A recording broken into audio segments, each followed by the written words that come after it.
నీతిమంతుల తల మీదికి ఆశీర్వాదము వచ్చును.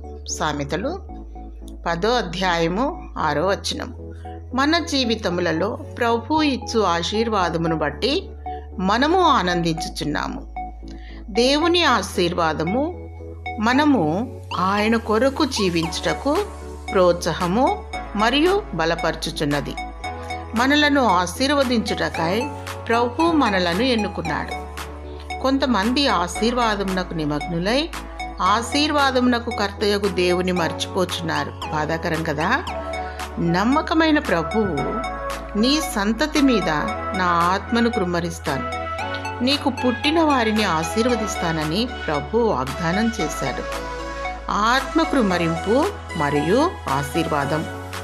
అవును ప్రియులారా, మన దేవుడు ఆత్మస్వరూపి కనుక మనలను ఆశీర్వదించుచున్నాడు.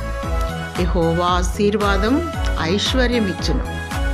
నరుల కష్టము చేత ఈ ఆశీర్వాదం ఎక్కువ కాదు. నేను శ్రమపడి సంపాదించాను, నా కష్టము కొలది ఆశీర్వదింపబడ్డాను అనడం పొరపాటు.